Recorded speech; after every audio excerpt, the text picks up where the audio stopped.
What's going on, guys? Welcome back to another episode of the Sitting Ducks podcast. This week we have our first special guest, the ClassicNative, also known as Cody. Yeah, I've been streaming on Twitch and other platforms for 3 to 4 years now. Yeah, it's been a while. Like Brian or Pitbullkid said, I'm ClassicNative or Cody. Doesn't really matter what you guys call me. I just love entertaining people, and I've been playing video games since I was in my aunt's house playing Sega Genesis and stuff like that. So when it became a possibility to record it, pretty broadening. Meet new people like that. Yeah. I will put all of his links in the description below. He'll be the first one. So if y'all want to see more of Cody, he's always streaming, always grinding. If anybody deserves your love and support, it's him. I met him 3 years ago, maybe, back when I was streaming a lot. And I have since died down off of streaming, and Cody has stuck with it. I mean, he's putting in crazy hours every day. So, like I said, all of his stuff will be linked in the description below. If y'all want to go check him out and see more of him and help support him, we would all greatly appreciate it. Yes, Thank you. Yeah. And what game are you playing right now, Cody? You've been on that Escape from Tarkov grind. Escape from Tarkov right now. Yep, I got convinced to buy it. I've always been into shooter games. Like Brian said, we met probably on either Counter-Strike or H1, Battle Royale. Been playing Battle Royales, and I was never into survival games really. Like DayZ, I kind of fell off because it was, to me, in my opinion, is mainly just surviving. But Escape from Tarkov, in my opinion, has more of that feel of you go in a lobby, kill the other players, get out, and just keep going back and forth. It's almost Battle Royale-ish.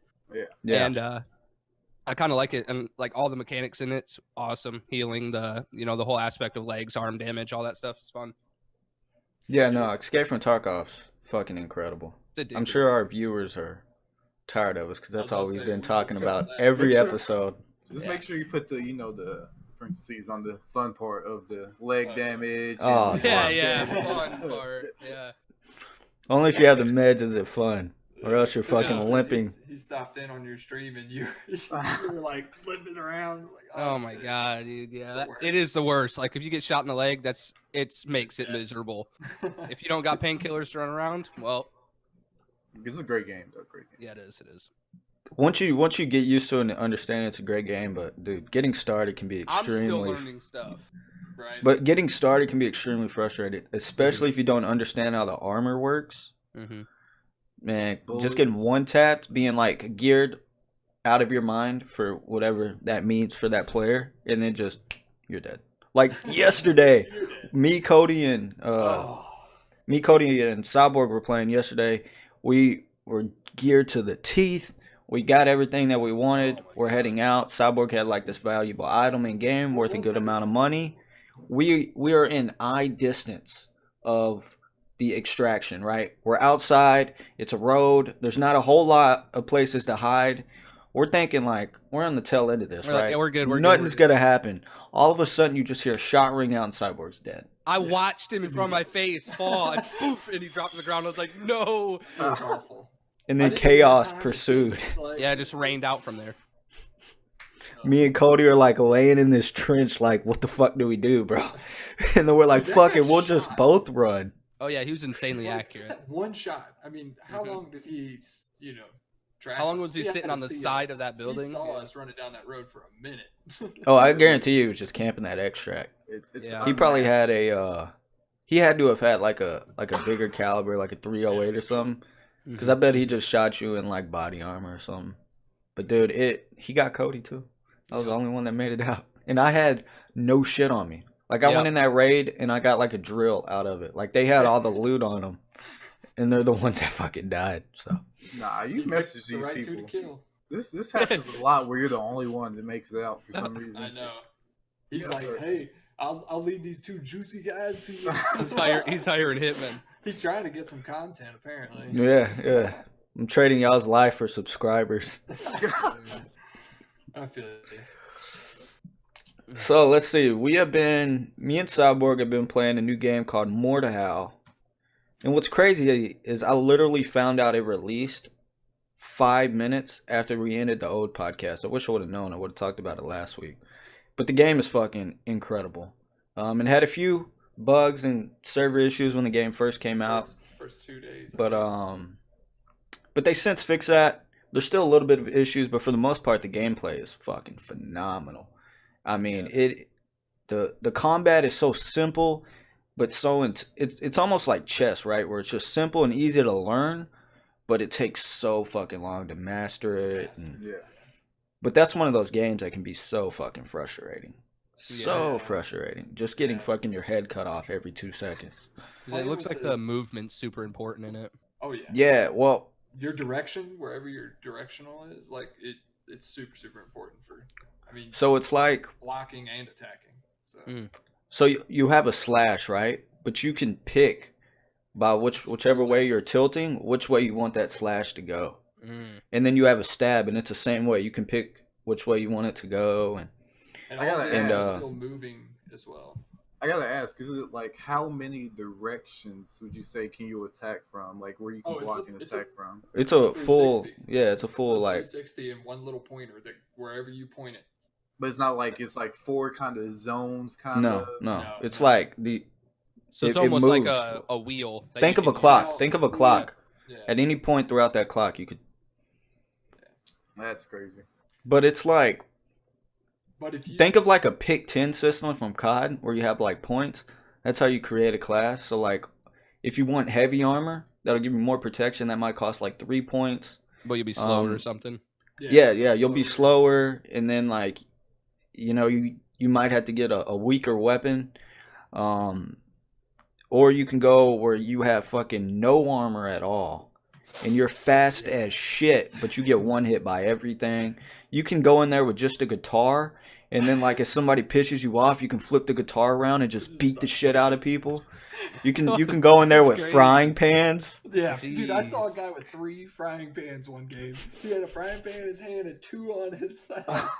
And all of a sudden, he just fucking tosses it. Tosses the frying pan and nails someone. It's crazy. And the level of customization in that game's incredible. It has like... It has a lot of customization. Like... Yeah, like players, you know, in these little maps, but you can really do a lot with they have an insane amount of like different armor types and clothing types, and then on top of that you can edit them like colors and like Cyborg. I don't know if any of y'all watched The Viking, but Cyborg built fucking Ragnar like perfect. Oh, nice. Okay. It looked exactly fucking like him. It was insane. And every time you play a game, after the round's finished, you get XP, which levels your character up and unlocks different armors and clothing and weapons and things like that. And you also get money, and you use that money to spend to unlock weapons, clothing, things like that. So there's always something to like progress towards. There's always something. So you do unlock stuff. It's not like everything's already there. So level unlocked is you know that part, but you also have to buy it too. So like it's not just you know you get your like base items, but you don't just get everything off the bat. Yeah. So there's always something to like work towards. Yeah. And man, the game's fucking incredible. It can be aggravating because like in your mind, I feel like nothing's more aggravating in a video game than not being able to move your character in the way that it should. And like, dude, sometimes in this game you just feel so fucking sluggish. Like you'll slash somebody and then it feels like your sword gets like stuck in your back. And he doesn't want to bring it back, and it just gets you killed. It's so fucking aggravating. But once you like get the mechanics down, dude, it's so fun, and you can just go on a fucking rampage. Yeah, it seems like a lot of people are having fun with it. You got to play a little bit tactical too. Like you can't just run in, you know, and just start swinging. Because well, the hard part about the game, and something that you really got to keep in mind, is like we've been playing a game mode called Frontline, which is basically like tug of war, 64-player tug of war. So it's just fucking chaos, right? So there's like a line of objectives, and you're trying to push them back. They're trying to push you back, and whoever wins. And you have like 1,000 tickets. Every time you die, you lose a ticket or something. I don't know exactly how it works. So the games can last a while if it's a well-matched team, or you can just get fucking ran through. But you'll be in these moments where you're like pushing the front line and you're fighting, and you have a battle going on beside you. And you're not, and you can't even focus on that battle because you're just focused on the people in front of you. So your guys might be kicking ass, but then the guys beside you just get ran through, and all those enemies just come around behind y'all and just mow y'all down. And So it's really hard to. You really got to be like aware of your surroundings, or you'll just get shit on, or you'll be in a situation where like I like to use the shield a lot. Mm-hmm. Because like if you have a sword or something, you can't just hold the block. Like it does an action, then it comes back. So you really have to time it well. Yeah. It's like for parrying. It's not like you can't block with your sword. Yeah, so you really have to time it well or you're getting hit. So that's why I like the sword, because I can just hold it there. So a lot of times, enemies might die around, or friendlies might die around me, so I'll just be there holding my shield like, fuck. And the next thing I know, there's like 7 guys in front of me. And I'm just, no! Yeah, it's a whole lot of fun, man. I'd recommend... a Reddit post about the 1v1s, how everyone will like 1v1 each other, and then while you're playing, someone just comes behind you and just chops you in half. Oh, dude, it happens all the time. Like, you'll be in like this, you'll be in this intense 1v1 battle that'll last like a minute, and then out of nowhere, his teammate just comes and chops your head off from behind. You're just like, well, fuck. There's no honor in video games. I've seen a teammate kill his teammate though. After that, like, when oh, dude, you get team killed. He killed him. He was like, "Fuck you! I was killing that guy." You get team killed all the time because there's team damage in there, and there's a perk that you can attach to your character that'll give you like less damage received from teammates, which is like a fucking must have, because you get in these moments where you're like, it's just all out chaos. And what's crazy is like if you get like a big sword and you get in like a confined area, you're fucked, because it's just like hitting walls and shit, or you're popping teammates in the back of the head. I was gonna say over swinging into other teammates. Well, yeah, it's when, like, you gotta think when you start your swing, like if you're next to someone, you're too close to them, you hit them first. Dang. It's crazy. Yeah, I've been killed by Cyborg a time or two in that. Yeah, but that's what. Yeah, it's I think that's a Cyborg thing, not a Ward How thing. Friendly Fire doesn't have to be out, and the Cyborg will kill one of us. Yeah. He'll find a way. I'll find a way. Yeah, no, it's a great game though. I'd highly recommend it for everybody. Go check out some videos on it. Yeah, dude, it's a lot of fun. It is a lot of fun. It takes a lot of skill, so there's a lot of room to move up, and I mean it's kind of like Escape from Tarkov, where you have so much like weapons and so much customization that like if you watch like a movie or something and you see like some Navy SEAL with like a dope ass M4 and you're like, oh man, I want to go run that. Well, you have that freedom to do that in Tarkov. And I feel like now me and Cody are watching Game of Thrones, trying to get caught up on everything, and then Cyborg's fucking caught up, and then Triston's just season 0. But we've been watching Game of Thrones, so I've been like in that fucking mood, man. Sword fighting and stuff. And so I've been getting on Mordehau, and I made a Unsullied character. Have you met the Unsullied yet? Yeah, with the spears. Yep. Yeah, so I'm trying to make an Unsullied character right now. So dude, I swear I have to feel like they timed that perfectly to coincide with Game of Thrones. Could be. Kind of with season 8 coming out. Well, how long has it been in beta? I mean, dude, years, man. Because we found it for Sir Winter when he released that video of long time ago. First launched. Yeah. He got in on it. So it's been out a while. It just hit Steam Early Access. I believe it is $25. And I'd recommend it. It's worth it in my opinion. It is. It's like Chivalry, Medieval Warfare. If y'all ever played that, on steroids. Much better. I've seen people play Chivalry. Yeah, it's a fucking phenomenal game. But it's that same kind of. Yeah. Just know though, when you are getting into it right now, still early access, just came out. I haven't ran into a whole lot of bugs, but the servers are really like they have a battle royale mode. They have a battle royale mode. It's solo only though, so you can't load in with friends right now. They have a horde mode, which is holy shit. That thing's fucking difficult. Me and Cyborg played quite a few games of it on the first day because that was the only games that we could find. And dude, I don't think once we made it past wave 4. Like It's like it's just all AIs. Yeah. AIs, but you only have fists to start with on level 1. Oh god. You're like fist and naked. Come in with spears and shields, and you're like, and they got like weapons and stuff like scattered around the map that you can, like, every time you kill an AI, they give you coins. and you Yeah, use try to those buy coins to buy stuff. So it's like you see a dope weapon, you're like, oh, I want that, and you buy it, and then you don't have any armor, and you just get one hit. Or you buy an armor, and then all you have is your fist. So it'll just take some time to learn like what's the proper strat and shit. It was fucking hard as shit though, because by wave 4 you're just swarmed with like 70 guys. Dang. It is it's a lot of fun though. I'd recommend it. I'm waiting for him to drop Halo 5 or Halo PC. Oh yeah, the Master Chief Collection. Well, they're talking about bringing it Halo Online and stuff to PC. There's been like failed makes of Halo Online that just nobody liked. I think it was like Halo 3. They basically remade Halo 3 on PC, and it just didn't kick off. But I think this is actually Bungie or somebody bringing it to PC. Well, because they had a couple months ago, or it might have been a year ago now, they had some mod team created basically a way better Halo Master Chief Collection, where it took like Halo 2, Halo 3, and put them together, and it was fucking crazy successful, right? People were making YouTube videos about it.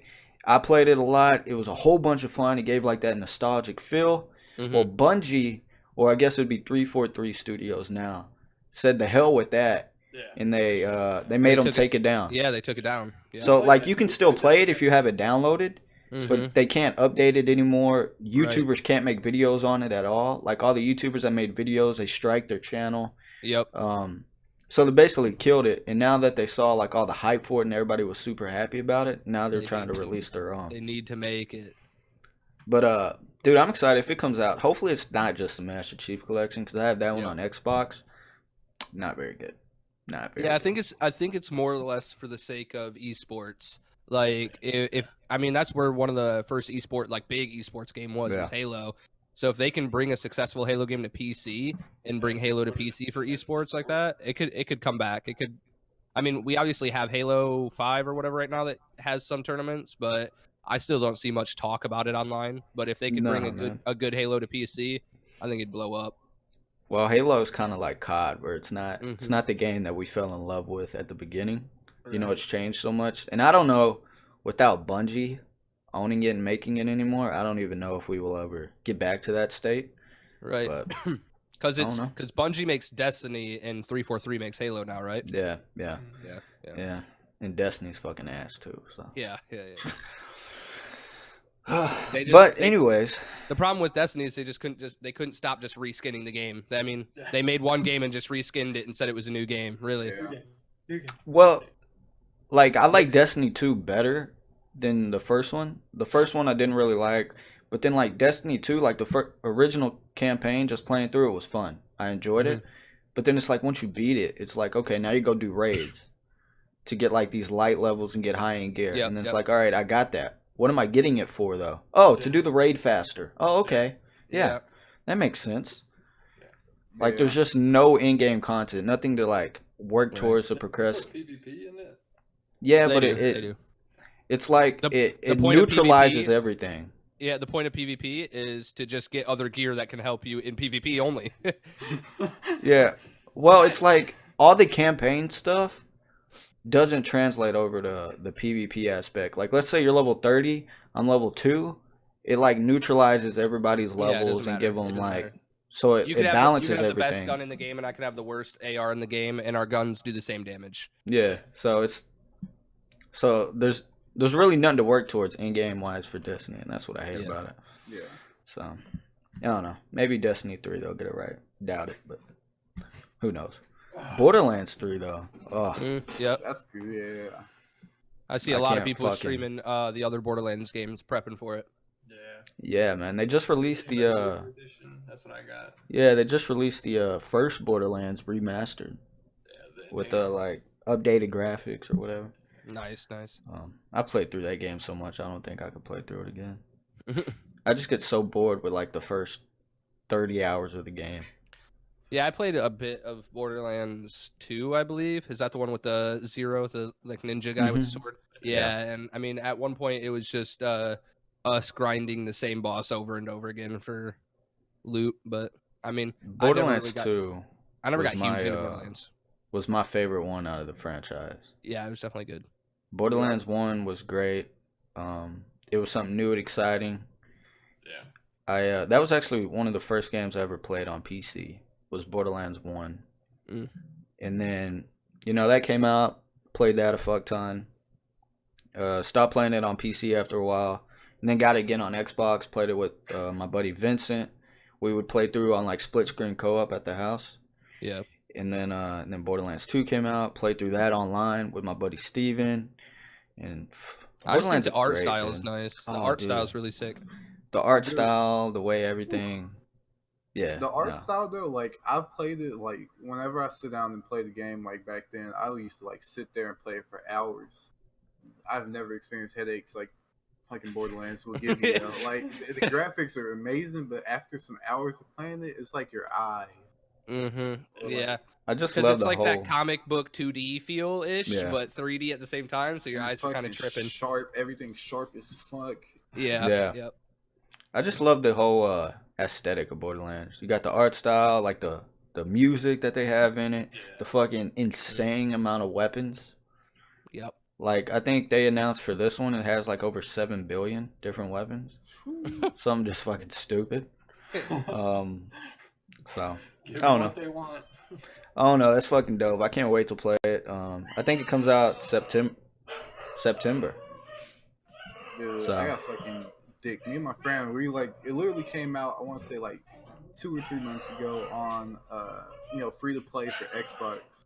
And I'm like, bro, they're just hyping it up, getting ready for Borderlands 3 to release. Let's get it. You haven't played it. I've played it all. I'll show you through it.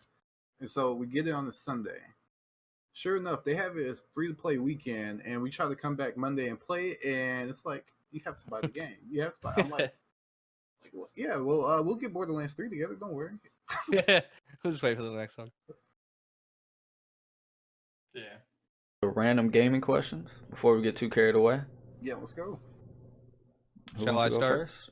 Yeah, if you want to go first, go ahead. All right. Mine's based. I mean, I had a pretty just fun game in general, but mine's based off scary games. So, like, what's the scariest game you've played? And in that game, what was like one of the scariest experiences with it? Oh, dude, I can answer that. Outlast. Okay. The original Outlast. And it wasn't really like, this was like the biggest jump scare. And it's gotten to everybody. Watch YouTube videos. The opening scene, it's in like the first 30 minutes of the game. You go into this vent. Right when you get into the game, it's like you don't see any enemies or anything. You go into this vent, you fall down into like the main lobby area, and then you go through this door on your right hand side. As soon as you go through the door, this loud ass music plays and this body comes swinging by. Scared the fuck out of me. I remember I screamed like the little bitch because I was recording my first playthrough on it.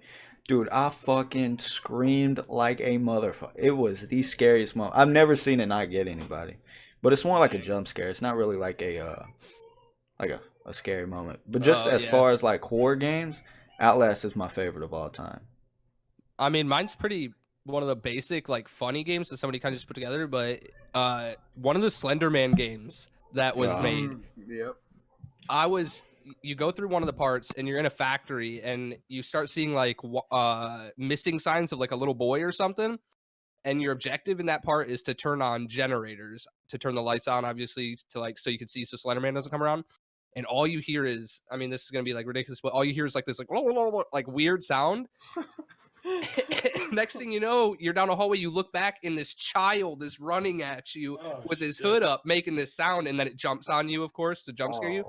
Oh my gosh, and you put your headphones on full blast with your actual lights off, and the whole time you're in the factory, your heart's just beating because you just hear these little footsteps. And in my opinion, children in scary movies and games are the scariest thing. Yeah, dude. Man, that's the worst. They have no business being freaky like that. Right. It's fucking scary. A little child makes it like 20 times scarier.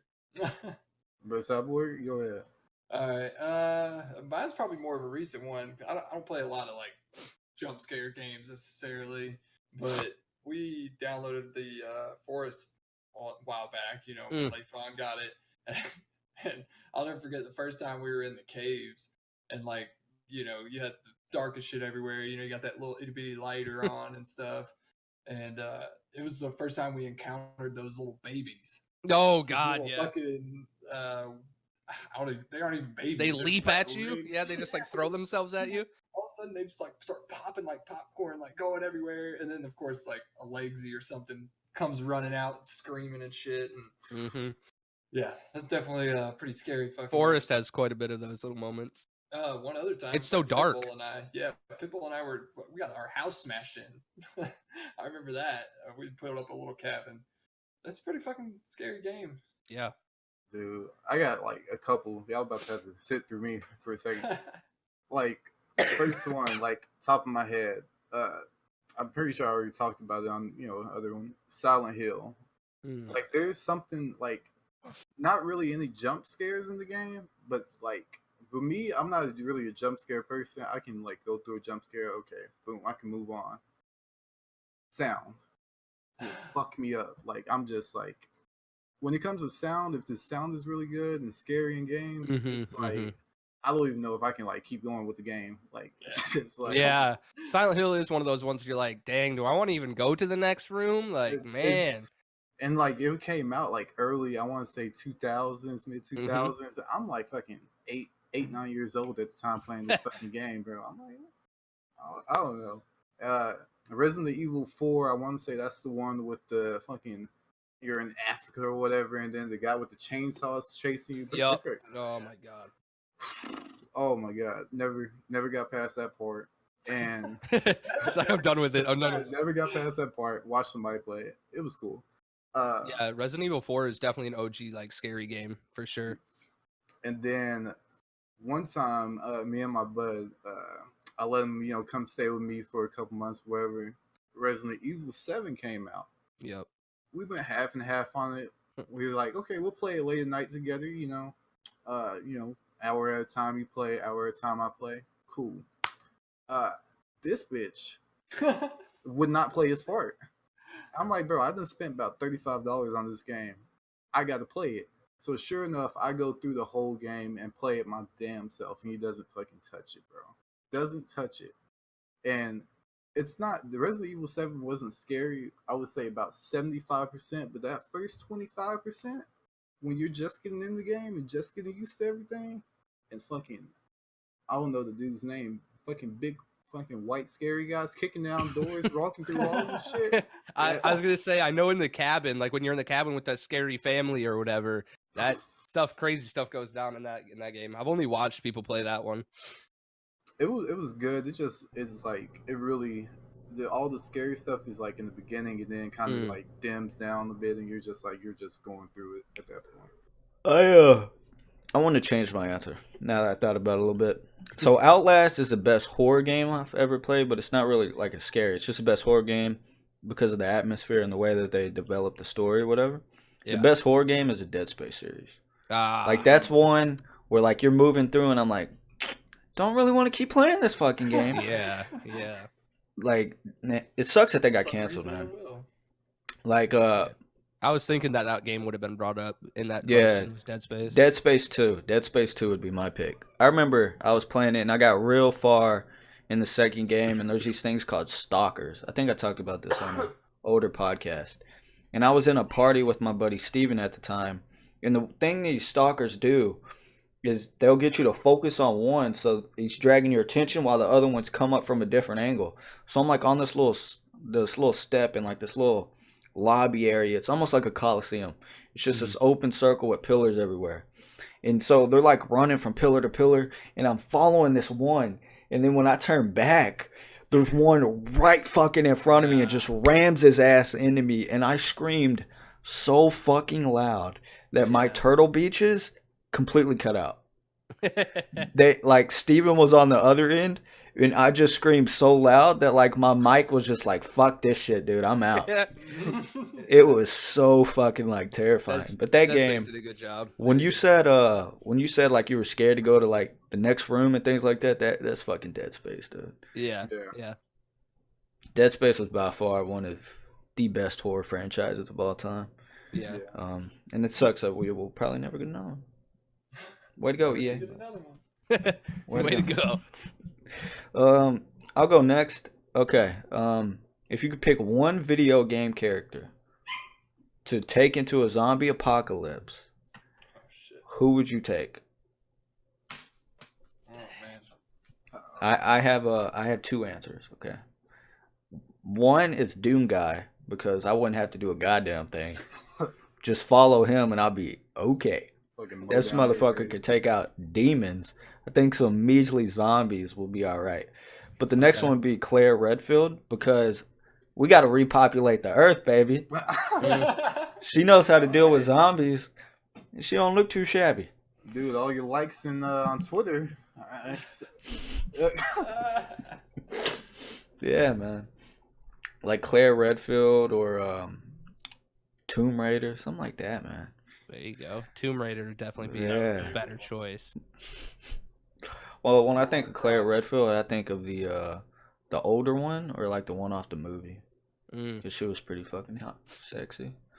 You know what? I'll go Tomb Raider.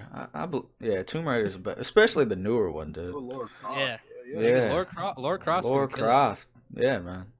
She doesn't have experience with zombies, but I think she can handle I herself. think she can adapt. Yeah, adapt and overcome. Fuck, man, that's tough. That is. I'm thinking like outside of the box. You gotta just get somebody like, I don't know, get somebody like Raiden or something from Mortal Kombat, like Hell yeah. somebody who's essentially a god. Like, come on, he don't die. He'll Yeah. protect my ass. Dude, I just Mortal Kombat 11 played through it. Fucking dope. Dude, I don't know. I'm gonna have to say, I'm gonna just go with Frank West off of Dead Rising. Hey, no, that's a good one. That's a good one. That was what I would do. Fuck it. Literally smart. just lives in malls to slay zombies. Like, he's living like the dream life if you don't die. yeah. If you don't, that's part of it. Yeah, that would be man, I would have never thought about that one. Yeah, that's a good one. That's a really good one. Makes sense. I thought you were gonna say Kratos or something. Yeah, No, I that's don't what want to be thought. basic and say it again. Come on now. Again. Yeah, I mean, he can I'm tag gonna along. choose Assassin's Creed. No, I'm just kidding. He can tag along. I mean, Mine's kind of out of the box too. I'm gonna go with Hitman. I'm gonna go with the Agent 40. I think he's got the stealth. He probably Okay. become a zombie if he needs to. Yeah. He definitely knows how to kill any and everything. That's true. Shit, Dude, is there a Master John? Chief Is there a would be a John dope Wick one. game? Yeah, right. If there's a John Wick game, I'll grab him. Put him on my team. Yeah, Yeah. John Wick is immortal. Huh? We all know. Exactly. We all know. You seen that video of Take Keanu? Captain Price with you or something. Snipe him from like a mile away. You'll be all right. Do all ghillie up. He's gonna get the ghillie suit. We're just gonna be crawling through a fucking field of zombies. I mean, we just might as well bring Ghost from Modern Warfare. I mean, he's dead, but he's gonna be a zombie. Still use it. Fucking Master Chief or something would be dope. Oh, dude, what's his name from Gears of War? Phoenix. This is everybody. Dom. There's Dom, Phoenix. Yeah, fucking the whole crew. Just Any bring the one whole of 'em. squad. Bring the whole squad. Yeah, nah, that'd be dope. That'd be dope. Yeah. No, that was a good one, Tristan. I wouldn't have even thought of that one. Same with Hitman. Yeah. I'd be worried about Hitman though. Like I'm like I've never seen him take out large groups of people. I'd be concerned with Hitman. We just That, be like, if you're shit lacking, hit- bro. No, like if shit hit the fan and he was like, I'm not really in the mood for this, I feel like he would kneecap your ass and just That's what I'm walk saying. off. He's like, you're slacking me, man. You're slowing me down. Toosh. Man, See ya. I believe I hold my own. Give me those ballers, those silver ballers. I'll make Yeah, something happen. 007, give me that golden gun. I'll teach Hitman. I'll teach him how to take out the masses. Dude. Shoot, my question to you guys, it's not a specific question, but it's more of a prediction. Okay. Shit. For game of the year. And I have a list right here to juice your minds a Okay. little bit. First one, The Last of Us 2. That's the first one that is predicted to come out this year. This is game of the year for this year. Okay. We have, what else? Metro Exodus came out. The remake of Resident Evil 2. Car. like any Days Gone as well. Like, what do y'all think I so already think far? I don't think, for think one, it Last should of be Us is Borderlands. not coming out this year. There's no way. Just gonna throw that out This there. year? You don't think so? Like within the next 6 Nah. months? Nah. They would have announced it at E3. Mm. They would have already announced it. You got to think, man. A game that hyped. Look at how long they've announced Days Gone's fucking release date. Been out Mhm. for like 2 years. Like, You're talking one of the most hyped games of all time.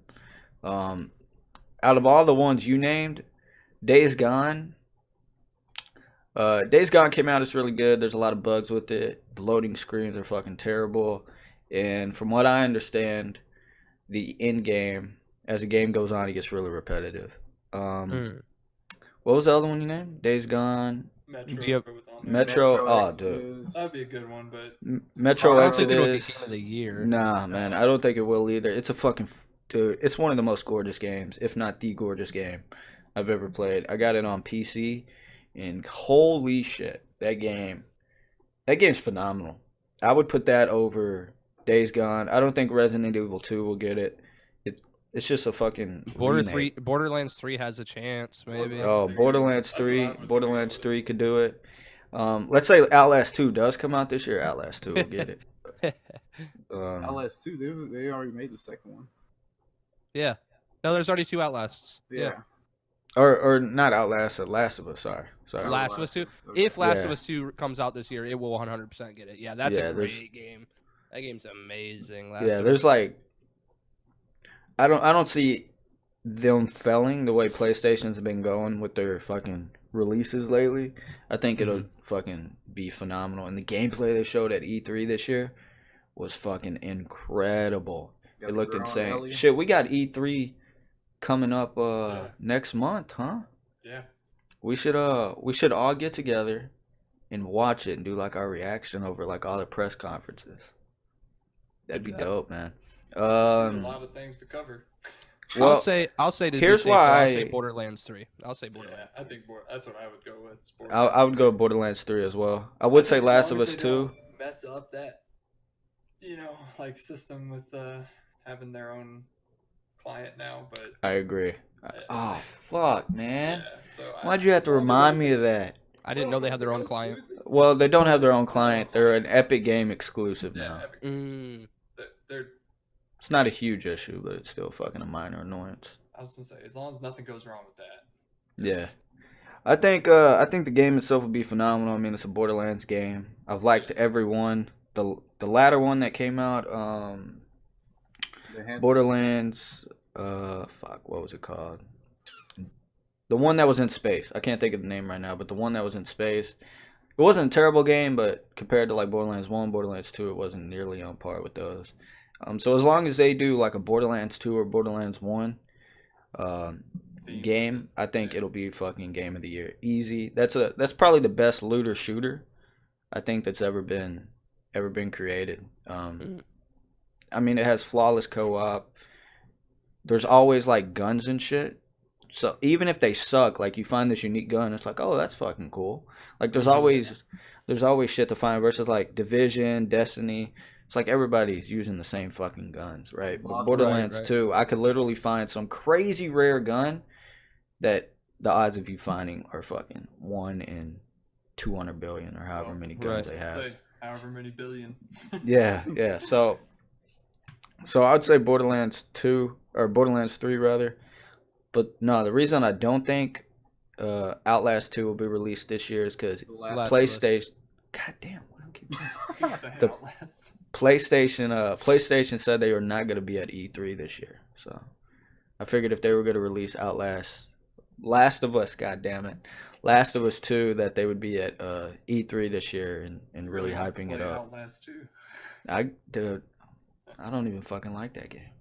Nah, it was alright, but wasn't. That's a perfect segue though into my question. Okay. It's mine, and I know we touched a little bit on this, but it'd be good to hear Cody's perspective. But as far as the pay to play content, we talked about in the Call of the Wild and stuff like that. Would you rather that pay to play but have a bunch of of content constantly coming out that you buy, or would you rather, the games be cheaper but a big long story, no DLC that you're downloading, like something like Metro Exodus, So would I rather have a single player experience that like it's a badass complete game when I buy it for, let's say, $30 or something like a cheaper price? Would I rather have a game that's constantly expanding, but I'm constantly having to dump money into constantly paying money Yeah. Yikes. I would say the problem is they're two different games. Like, you love your single player experiences and they're good to throw in every once in a while. Like what was that co-op one we played, Triston? With the Prison Break. That's the most. That's like so. Is that when you play two different characters and help each other break out of prison? Yeah. Anyways, this prison game came out and it was like you said, it was just like this cheap little game. I think it was like $20, and it was like, I don't know, it probably took us like 5 hours or so to play through it. And it was like this co-op Prison Break, incredible experience. Every second of it. But then you get games like the Call of the Wild where I put 150 hours in it. Granted, I put $150 in it, but I don't know. I think I'd rather have the replayability. Mine, dang. So when I look at a game like that, I look at generally I'm looking at games in a sense of how Destiny runs or something. Like, am I dumping a bunch of money to gain XP faster and like grind? Because when I see games like that, I'm thinking like MMORPGs or RPG games. Am I trying to grind faster that way? Because I would rather just pay, like, even if it was $100, I'd rather pay $100 once and make the grind equal for everybody. Like, everyone's putting in the hours of grinding the same boss or the same thing over and over again. And I got this legendary weapon because I put all the time into it. I didn't go buy like this Phoenix potion that made me be able to kill it faster or something, like with real money or something. I guess another game that does it, I think, is Black Desert. Black Desert Online was like a really cool MMO, but you can dump a ton of money into it for extra stuff to help you through the game. It's like, I kind of would rather just pay $150 on one game and just have the full experience. Yeah, no, I would agree. I'm not a huge fan of pay to win. But in a sense, like RuneScape's kind of like you were talking about, where like I'm buying a membership that I'm constantly paying for. Yeah. But they're constantly putting. Yeah. What I'm thinking about too is more, like guns. It's hard to like differentiate. So you're talking about like the Hunter Classic business model or the old business model. Yeah. Okay. So for those of you that don't know, the Hunter Classic. We'll beat this dead horse. Yeah, I will beat the shit out of this fuck. Well, they changed it now, so we're on good terms. But like Cody, and in case you don't know, the Hunter Classic, before they changed it recently, there was nothing you could do in that game without spending money. So you spawn in with the basic gun, a 243. It's a low caliber. You could only hunt a couple animal types. 2 types, yeah. And they had a bunch of different animal types. And every once in a while they would give out like every week they rotate, so they'll give you like additional animals you can hunt, but you won't have the right gun to harvest those animals. So like when you harvest it, it'll like disqualify you. So if you wanted to kill those animals, you had to buy a gun. The only way to unlock money in game was through missions, and they would give you like 50 gold. Keep in mind, guns cost 1,800, things like that. So it would take, and then you got to buy the ammo, you got to buy the scope. You got to buy like all this other stuff for it. So there's no way to progress through that game without spending money. And that game's also a membership game. So you can have it free for like limited access, but if you wanted to hunt everything on every map, you had to spend money. But let's say you wanted to go to the Arctic and hunt there. Well, you had to get clothes or you would slowly freeze to death. Oh, God. I could see where that turns into something terrible. So you're constantly having to dump money into it. They released weapons. People still did because it still had, Well, it had the core, like the core gameplay that made it, in my opinion, that made it worth the investment. They since added stuff to kind of like where you can buy like one game and pretty much hunt all the animals, or one gun to pretty much hunt all the animals. But for a while there, it was like you had to have 3 different guns to be able to hunt everything, and Jeez. So you had to spend a lot of money. So in that sense, I would much rather have. See, that's hard because I fucking spent a shit ton of money in the Hunter Classic. Yeah. But I don't like that business model at all. Like if you're gonna have that business model, at least have a way that I can unlock shit in game. Yeah. See, that's why I'm thinking more. Because everybody loves everybody wants more, like more guns, more DLC. It makes your game that you really like last longer. Without having to buy a whole new game. See, I think the happy medium is the way Call of the Wild did it, where you buy the base game, you get a whole bunch of content, but they're constantly taking out like smaller DLCs. So they'll release a new map, but it doesn't cost like $20. You spend like $5, you get a new map with a wide variety of different species. I think that's a fine way to put money spending into games is when you're only dumping like $5 to $10 every so often, and they're bringing out updates. Like that's fine, and the updates have like gun extensions or like for the hunting games, for example, like new animals to kill and stuff like that, like different areas. That makes sense. I'm not too worried about that. But like, if you put in another aspect of like, oh yeah, to get the next best gun, you've got to spend $30 on the new DLC that just came out, or you can't get it. And you're gonna suck compared to everybody else without it. It's like, ugh. That's why I'm gonna have to be the contrarian and say I'll take 3 like long single player experiences that are all fantastic over like one game to play, and then I'm dumping money into that, just adding on stuff. I feel like for me at least, those 3 experiences will be possibly better than having to keep dumping money into stuff because I just really maybe you feel like you're playing something different every time. Like it's kind of changing. It's a new experience, and then I'm not the type of person where I like to have to keep on going back and spending money and money on that. Well, there's so many variables, right? Like if you're talking a single player game like Skyrim, where you can get thousands of hours out of it, like modded, or a game like Minecraft, where you're getting like ridiculous amounts of hours on it, versus if you're talking a game like Call of Duty single player, where really there's no replayability. Right. But like there's ways to like have microtransactions and stuff in your game proper. Like Fortnite does it great.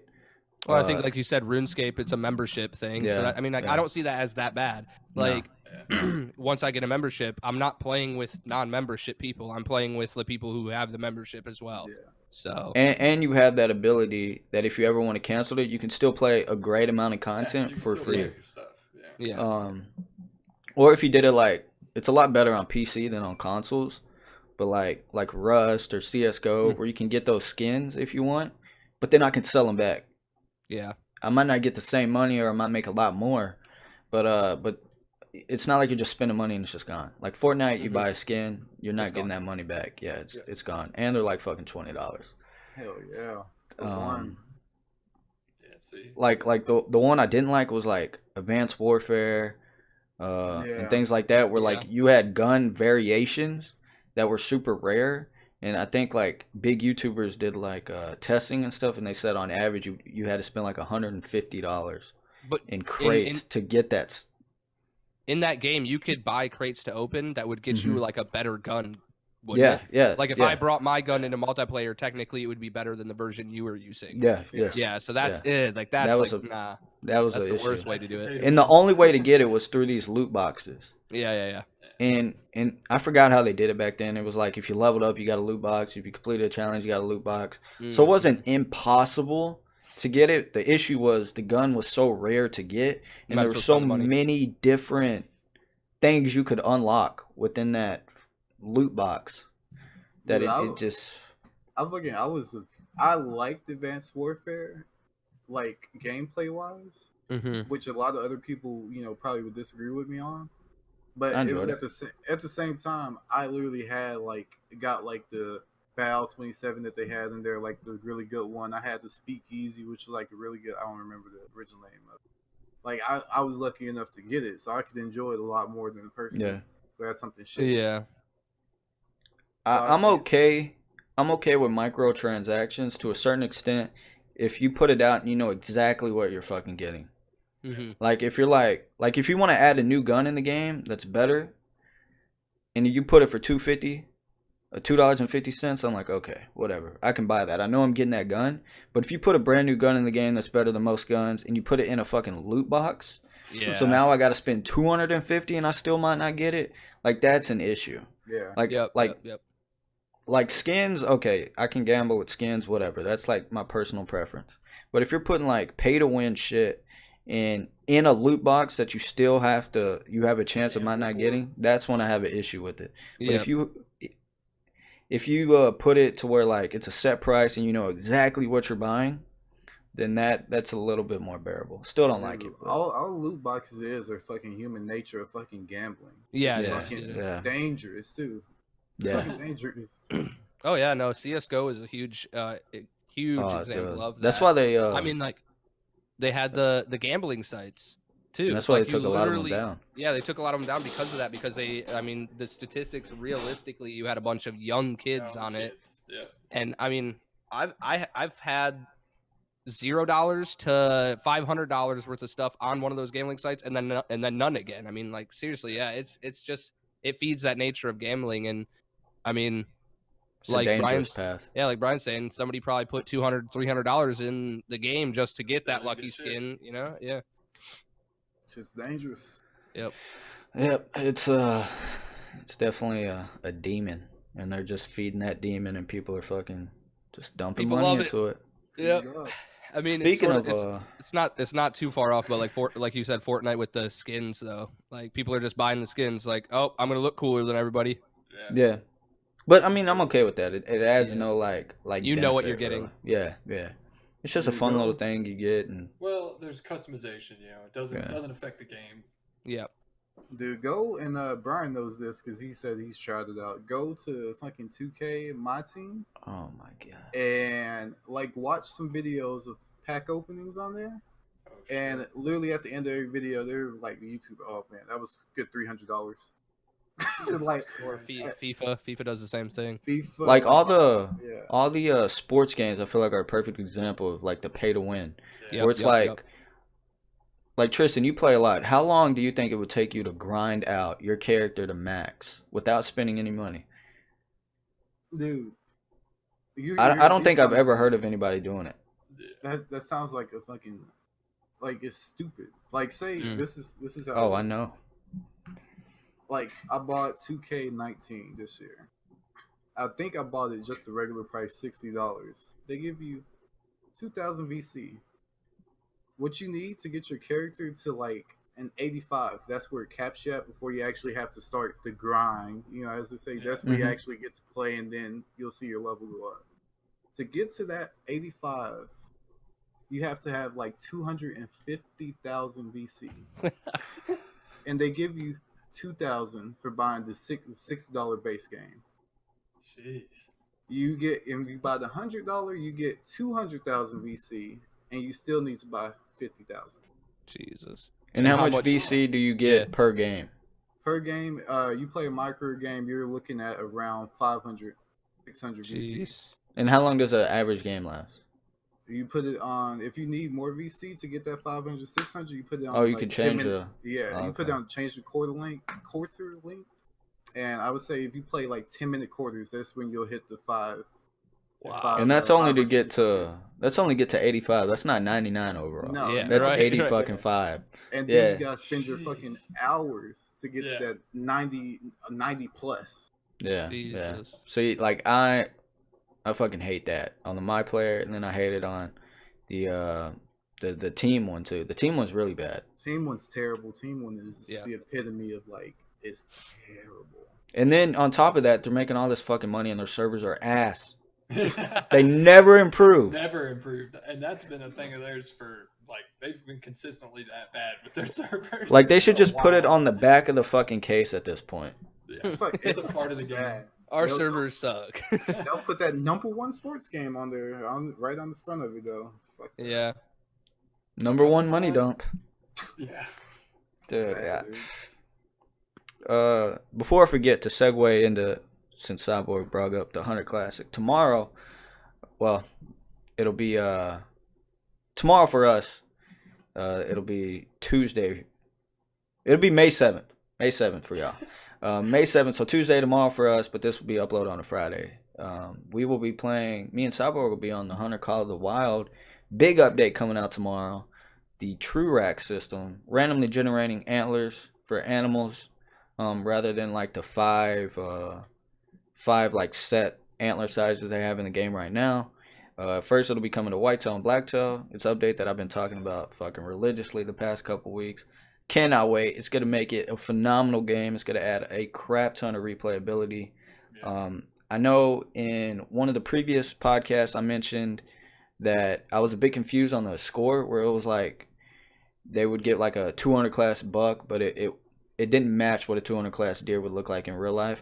Well, it turns out they made their own scoring system, so it doesn't go off of the Booney and Crockett, which is fucking stupid, but you know, I'm not gonna throw a huge fit about it. So it'll just take time to adjust and figure out what's what. But what's the scale? Yeah, but me and Cyborg have a fun little video idea to play on that, and so expect that to be releasing probably this coming Monday if you are watching this podcast. They're probably listening like quick pitching. Like they're probably listening. Like, oh, dude, I know. I'm very but dude, truth be told, I am so fucking excited. I have been waiting for this moment since I bought the Hunter Call of the Wild. Dude, it's a beautiful game. Like, dude. It is so, and the like, I don't know. I don't really hunt much at all. I mean, I've been hunting before, but like, when you have a lion charging at you in the middle of the fucking Sahara, like, yeah, I mean, it just adds to that playability. Yeah, dude, it is. And now with the True Rack, it's gonna make it like that much better. And I think they said they had over like 1.5 million antler possibilities for each species. Wow. So you're gonna have everything you shoot's different. Yeah, so like my rare or my big buck will be completely different, hopefully, than yours, and it'll just add like that level of replayability of never knowing what the fuck you're gonna find. So it'll make it feel a lot more realistic, and it'll add to that experience. One of the things I've always said about Call of the Wild, the reason it's so great is because it's a game about like the experience that you have while playing it.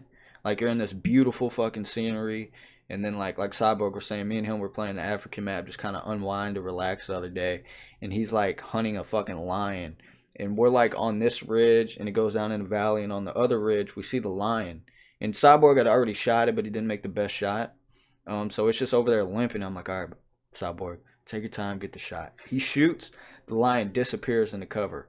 This fucker ran down this ridge, through the valley, charged my ass. So I'm just blam blam.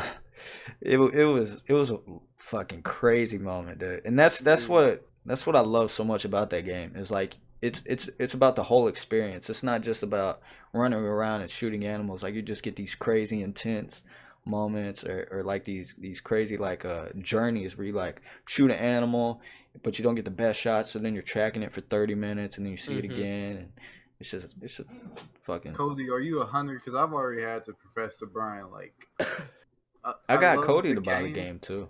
Not at all. Like I love the game, watching it, but like for me personally, I just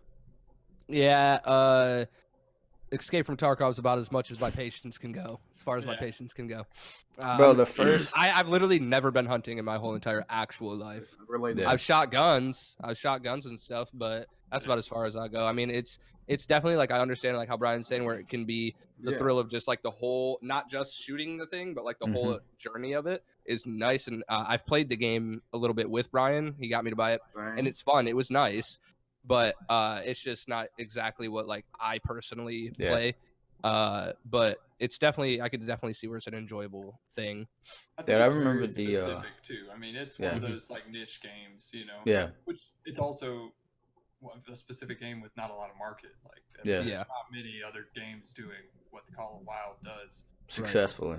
It's very respectable though. It's very Well, the thing I like about it so much is, I mean, obviously I'm a little biased because I like to hunt and shit in real life, but like me and Cyborg were talking about it the other day. It's just a nice game to just like hop on and unwind. You can just like relax, shoot the shit, and just play the game. Versus like Tarkov, like you can't do that.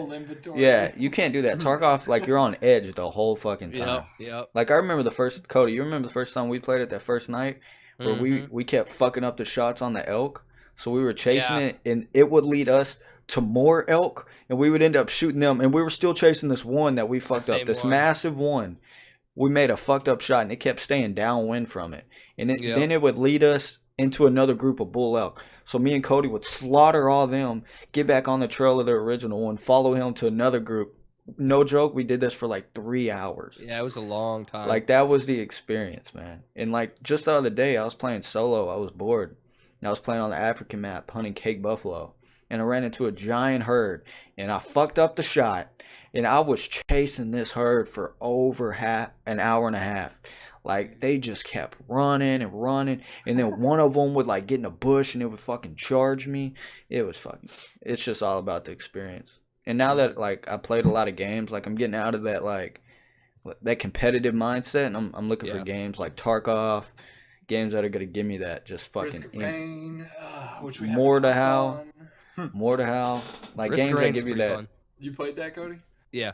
Man, Oh, we need to hit it up, together. man. We need to hit that up, man. You said what game is? Risk of Rain 2. Oh, Risk of Rain. Okay. Yeah, dude, that Risk game of Rain is 2. just, that's something Super, else. super grindy game. Yeah, pretty much. Yeah. Just boss fights.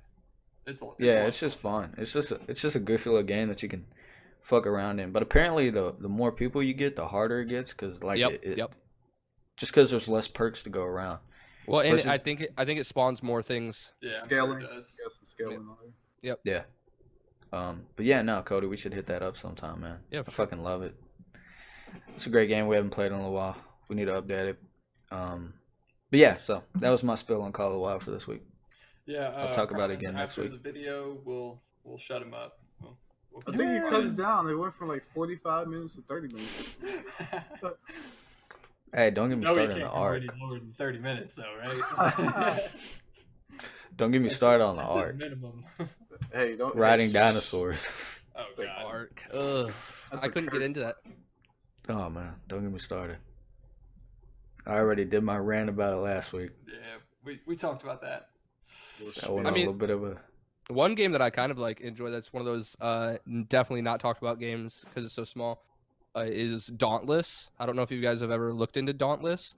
haven't heard of it. Literally, the basis of the game is it, and the reason why it's not talked about too much is because it's the little brother of Monster Hunter. Essentially, the concept of the game literally is that you're just a warrior.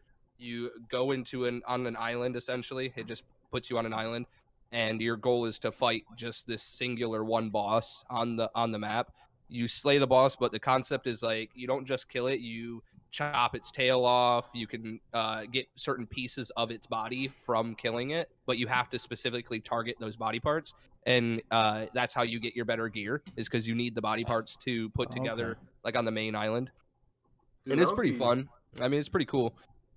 that would be Sounds such a dope interesting. game. Like, Yeah. if you- The big thing about it is like it's like Monster Hunter.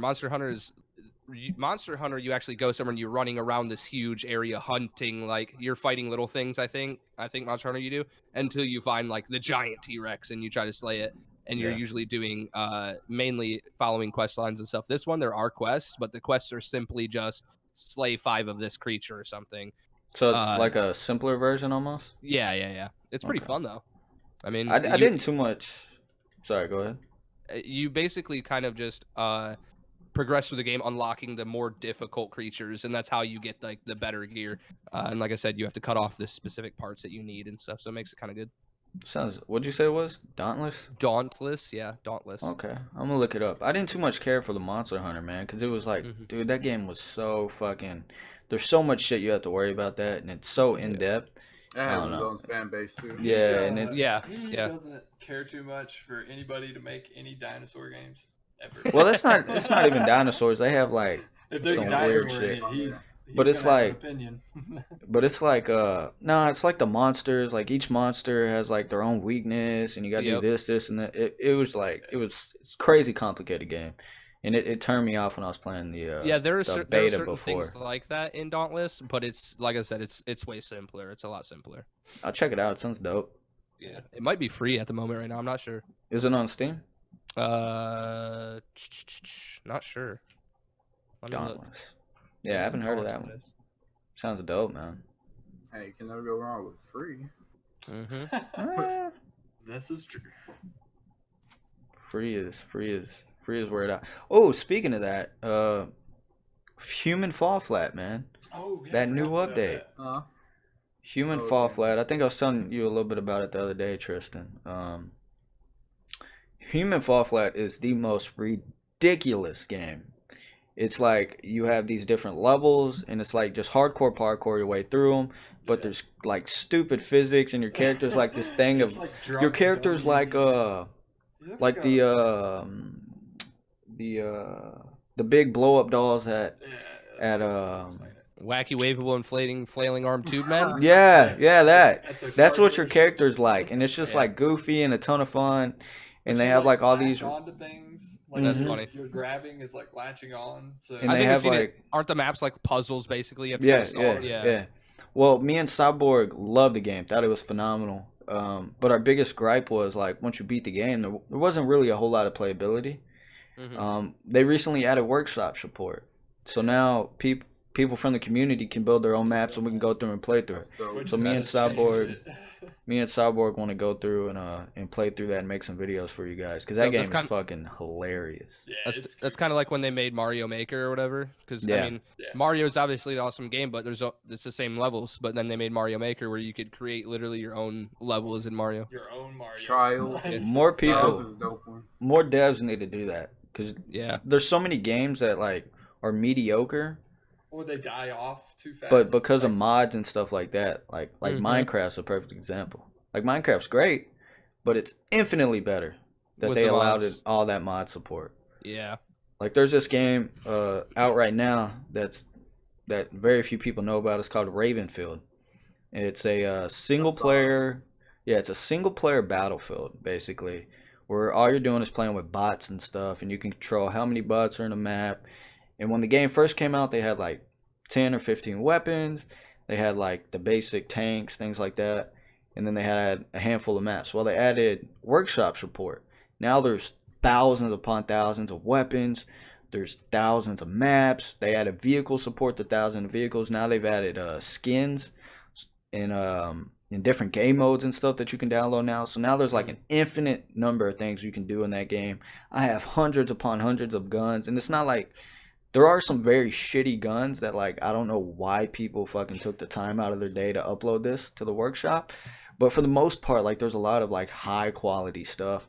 Like, a lot of games like Halo, Rust, they, like, just import all those guns into the workshop. So you can download, like Rust. I can download all the Rust guns. And I guess you could practice with the Rust guns in that game. You can download, like, they might have, like, all of Battlefield's guns and all this stuff, and then you can like customize the maps how you want. So they have like different spawns, so you can delete some of the spawns, or you can set it to where the blue have all these and the red have all these and stuff. And dude, it is a ton of fun. It's a ton of fun. They have a slow motion feature, and that's like the best part, because you can be like in a pickle, dude. You just hit that slow mo and then headshot. It is fucking crazy, especially if you had like a whole bunch of vehicles and shit. So you have jet fighters flying all around, and the only thing I wish is they had like some sort of co-op mode or something where I could have friends in, because then you could create like the most insane fucking videos off of that game. Versus right now it's just like goofy fun. Just that's probably my the perfect example of like a workshop taking an average game, a game that was fun to just waste time into, making it fucking incredible. Yeah, for sure. That game's fucking dope, man. I'd recommend everybody check it out. I think it's like $15, and I have like hundreds of hours in it, because I'll just get bored, listen to a podcast, and play this game.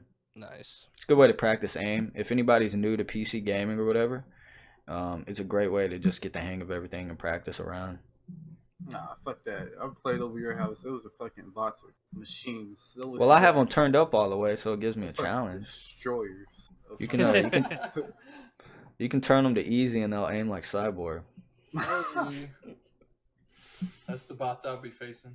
Dude, he had me on extra hard. These fucking bots, I don't even think they have faces, so they just turn and you just see the black weapons. They fucking get on you like a scav on Tarkov, like Killer. Aimbot. That's what I say, kill it. Like a bunch of killers coming at you. It's a fucking sick game though. I really like it. Kudos to those developers, man. Seems like the indie games are the ones that are are taking over the gaming space Yeah. Mm-hmm. versus all the AAA ones, man. We talked about that. I mean, there's just been a lot of good ones lately. Oh, Yeah, a no lot of good. motivation. Yeah. Well, they're all passion projects, you know, versus all these AAA companies. They just want the money.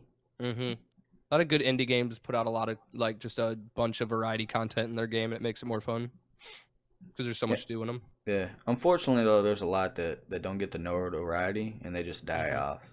Yeah. Like there was this one survival game called H2O Express, I think. I know it was H2O something. But it was basically Rust, but the whole world's flooded. So it's nothing but water and you have like these small islands. You might have some skyscraper ruins spread out. And Yeah. you built a raft and then you built your house on this raft, but you built fucking battleships, dude. Like you built jet skis, battleships. So it was like what was that old movie? Was it Wet World? Waterworld. Waterworld. So it was like that, but in a fucking video game, and you had these giant flat cannons on your base that you would use to raid people. You could build helicopters. It was fucking insane, and it was unlike any other game out there because you had like this vast ocean, and you just built like your compound, and then you could have like a battleship just cruising around, and you could land helicopters and shit on it, or have jet skis. So like if you saw somebody, you could have your teammates drop off in jet skis and like fucking Somalian pirate these bitches.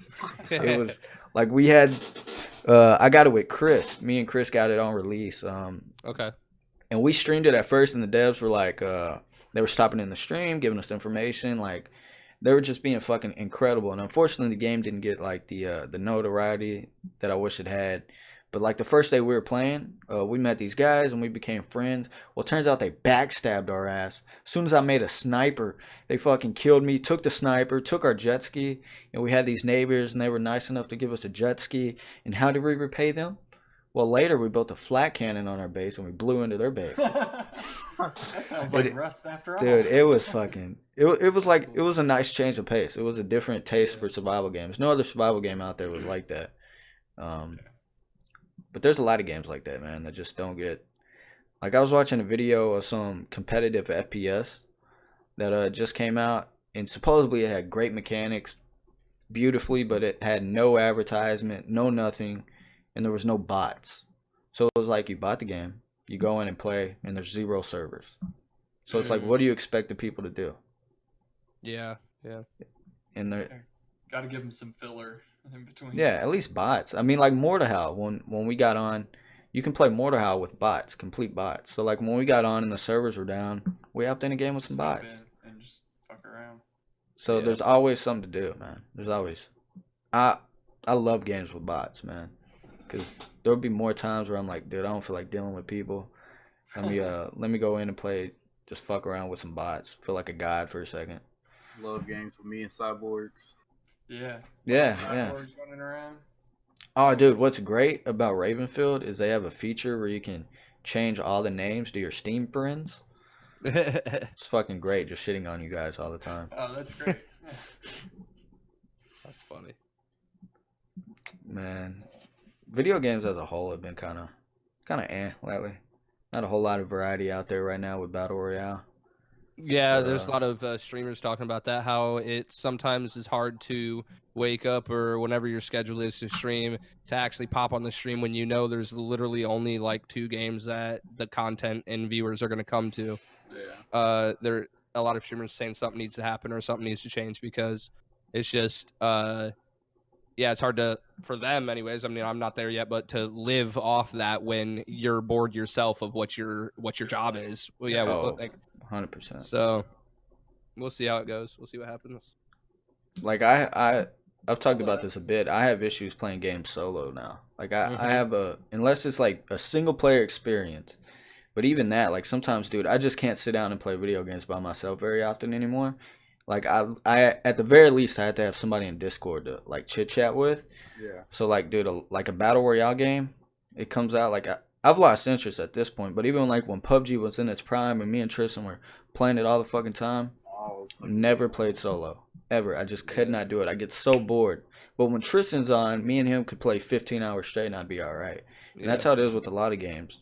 And just recently, like Tarkov, I've been able to play that quite a bit solo.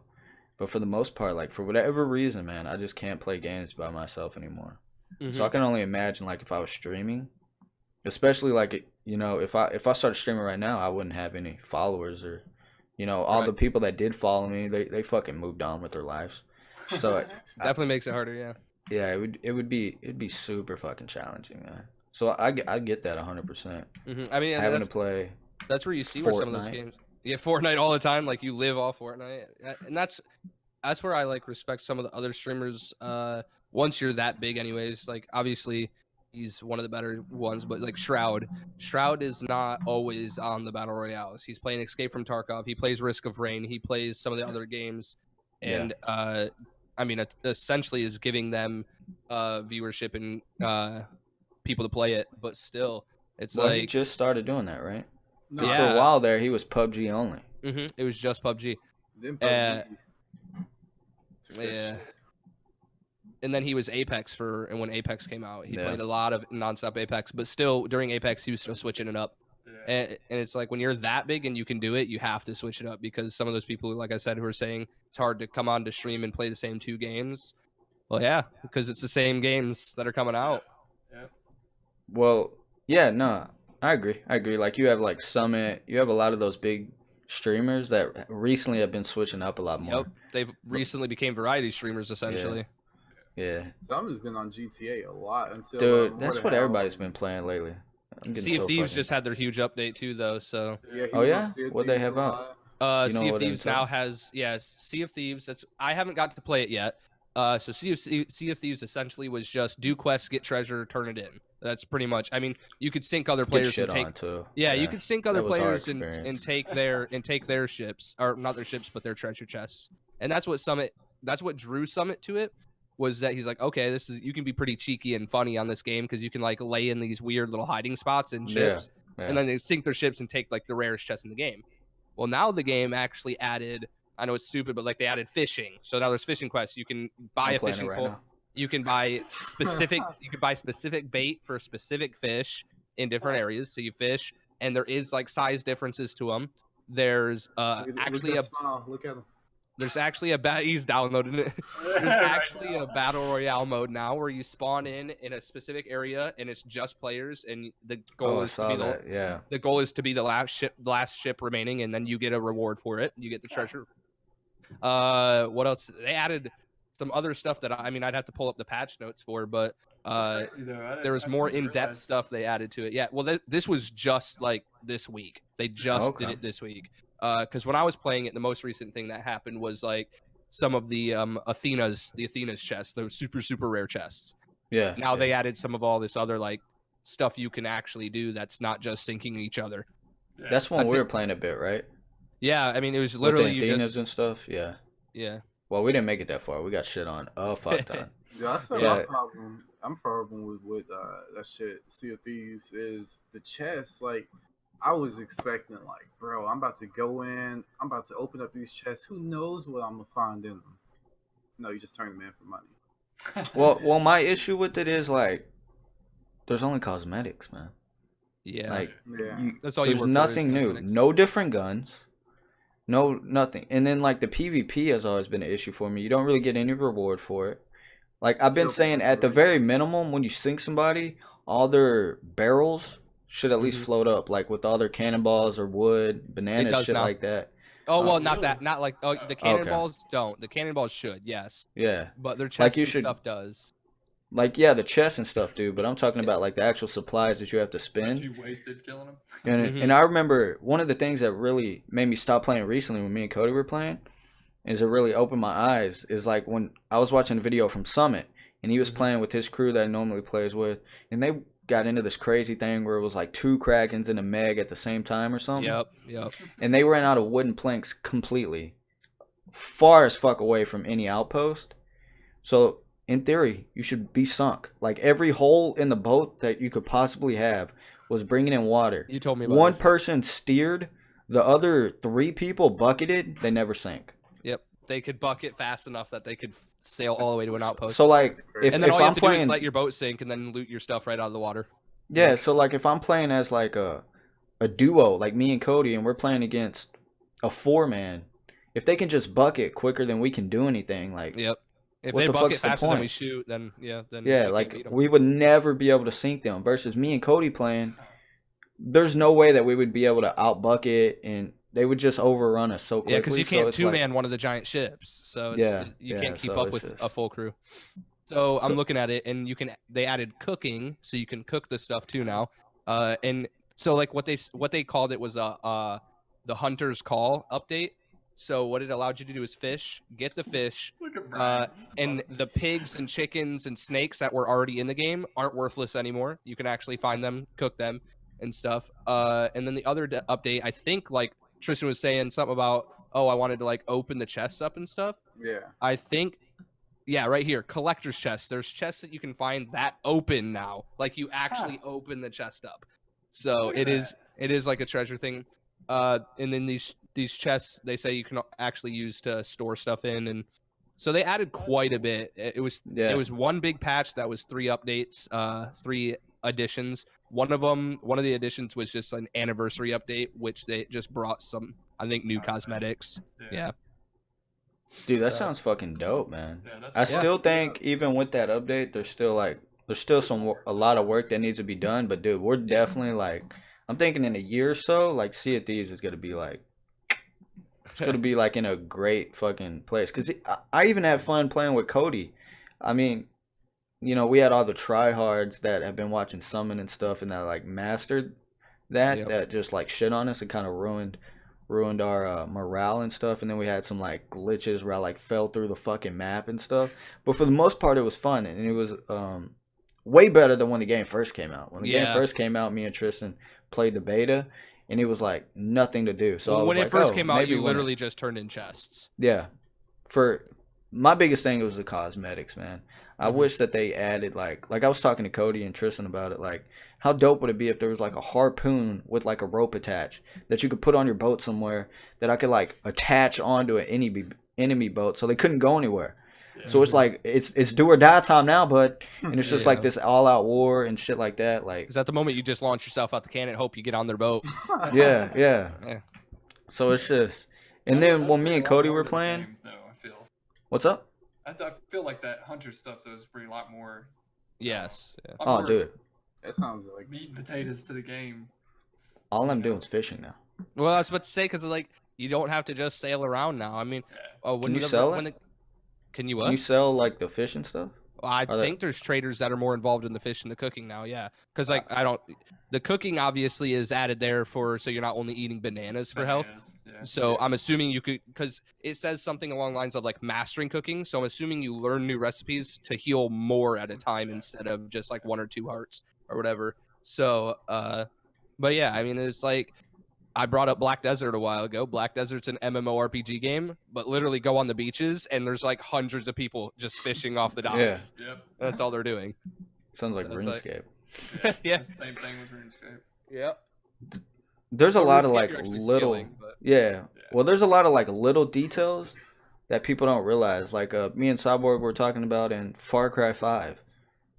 Shit, me and Tristan played through Far Cry 5 together, and it was like the fishing, the small fishing. It's not even really that in depth in Far Cry 5. It's pretty simple, but just having fishing makes the world so much like more in depth, right? Because like up and you're flying all helicopters, all of a sudden you're well, it's like you have these bodies of water, which in older Far Cries didn't mean a whole lot. Like there might be alligators, there might be some kind of fish or something that you could go skin or whatever to craft something, but other than that, it didn't mean anything. Versus when me and Tristan were playing Far Cry 5, there's like 20 different fish species. Yeah. You have like world records, so there's always a goal to like catch one and try to get all the world records. But me and Tristan are playing, and there's some small little body of water up in the top right corner in the middle of fucking nowhere. Before the fishing, I would never fucking go up there. But me and Tristan were hitting all the little bodies of water. We would see like a little puddle in the middle of the highway, and I was like, wonder if you can catch a fish here. like fishing added all that. And I hope with Sea of Thieves, being that they added fishing, like me and Cody were talking about, like the ocean itself feels so dead. Like you hop in and it's empty.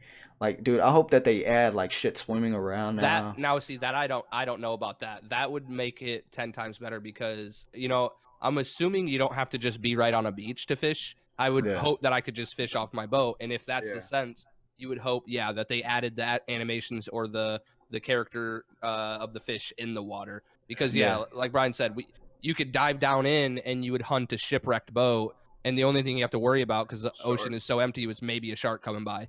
But it just made it feel like it was just water around you. So I think it'd be cool, like if they added some kind of marine life that was swimming around, and maybe have Megs not just randomly spawn. Maybe have them swim around. So maybe like you have to go hunt them down, or you can see them off in the distance. You can be like, dude, I'm getting the fuck out of here. Yeah, or because as of right now, the boss battles are like you're sailing and they come out. Yeah, it's a random. There's a random instance. Yeah, it's a random event. Yeah. So if they had like, if they added like this whole marine life, maybe like you're fucking in a battle and you see some dolphins, just kind of it's just a little shit that'd be dope, man. Yeah, no, really, it is though. Fucking giant squid or something. Like, it'd be dope, man. It'd be dope. That game has a lot of potential, and it sounds like they're slowly taking steps to make it better. Yep. Which is good, because the fucking $60 price point is fucking ridiculous. But I guess you can get it on the Game Pass. Yeah, for free. Yeah, the $1. Yeah. So let's, man, I didn't know about that. That's fucking dope, dude. I'm gonna have to go check that out. I'm gonna have to update mine. Check it out. I'm sure it's a big update. Yeah. Yeah, that's the other thing that's hard with that game, is if you put too much in it, you start weighing it down. You don't want to do that, because that game, it feels really nice still, like with the character models, and like I know you complain a little bit about the guns and not having like variety of different things, but it allows the memory to stay low. Yeah. And the game to run smooth. So right. Well, I love the art style. They can optimize it, Yeah. That's what Rust did finally. I mean, Rust was the same way for years. Like they didn't. Oh, it still is. They didn't want to put detail. Well, no, but they put a lot more in it. Like the trees now in Rust compared to the trees when we first started playing, it's just a lot different. Yeah, no, I agree. But a lot more memory, but a lot different. But yeah, man, I don't know, man. Sea of Thieves needs to work less on I think on these contents, and just add more shit to the game that I can use, right? Like like me and Cody were talking, even like the sniper, right? It's a gun that most people use because that's the meta. The sniper, and then you switch. Everyone has the same scope, and it's a lens that's fucking cracked all the way. That's it. It's not like you can buy this crazy, like, royal, badass looking sniper, right? And it's like super fancy. And then you look through the scope and it's just that same cracked glass. It's like, bro, y'all could at least take the time to give me a better optic or something. Dude. Yeah, or make me pay for, like, if I'm paying for cosmetics or a different gun, make me pay for the different optic or something. Yeah. Yeah. Like that makes all the difference. Like the small details. But dude, they need to add like more guns or cannon types or something, dude. Yeah. Cannon types would be different. Cannon types would be huge. I mean, like, they added different cannon balls, like enchanted cannon balls, but models too. Yeah, like chain cannons or something like that. Maybe they need to add stuff like that. Like when it first came out, I was talking to Triston. I think it'd be cool if they had like they would have to make different holes, but I think it'd be cool like if they had like a shotgun type, where it would put multiple holes in the bolt. They would take in less water. But it would like, so you could shoot them with like a shotgun blast, so they have a lot to worry about, and then put like bigger holes in them and stuff like that. Like or like a mortar type thing would be dope. Yeah. Like just different variety, man. Like right now, like, oh, my cannon's purple now.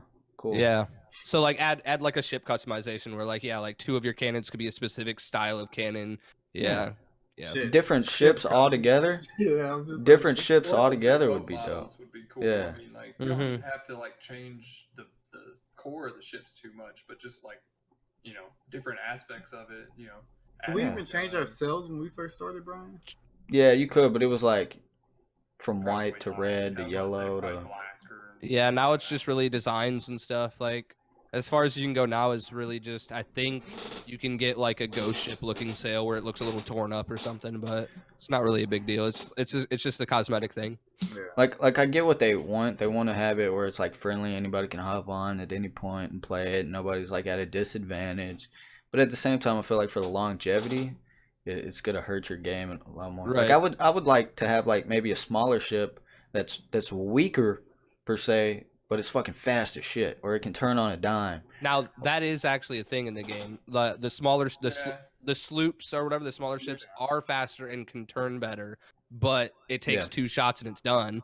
Yeah. But I mean, and they hinder how many people you can have on it. You only can have two people. So like maybe if they were gonna do anything like that, because there is statistics to how each ship speed wise works, maybe just allow each ship to have a full crew on it. I mean, it might get annoying to have a full crew on a small ship, but why not? Like if I can have 4 people on a big boat, why can't I have 4 people on a small boat? I mean, I get it, because like we were saying, where like you could just bucket your way out of everything. Yeah, you would never fucking sink. But and like what you're saying with also anybody can hop in. There is no grind to the game other than to get a title or a cosmetic. There really isn't. There's no purpose to spend hours and hours on it unless you're just trying to get a cooler hat or something. I think they should do like the ships almost. And I don't know how you do that. Maybe if you got enough damage done or enough holes in your ship, to where it's like Tarkov, where you have your body and you can black out your limbs, but if you black out enough, you're dead no matter what. Like they should do it where like if you get 10 holes in your ship, you're just dead. Like it's going down. That way you can't just constantly bucket and just never fucking sink. Cause dude, the fucking fights in that game are so frustrating. Just putting cannonball after cannonball after cannonball after cannonball. Right. And nothing happens. Like it's such a fun experience, like the fight itself, but there's like nothing can come out of it sometimes, and you're like, okay, I just wasted. Like Ryan was saying, I just wasted all my materials for nothing. And there'll be a lot of times where me and Cody would be in a fight, and it's just okay. We ran out of cannonballs. Yep. Time to move on. Trying to sail off somewhere else. Or the person that loses is the person that runs out of planks. Yep. Or something like that. And then once you do that and you waste like all these materials, you get there and they have some cheap chest. They might not even have a chest. You get nothing else out of it. You don't get gold.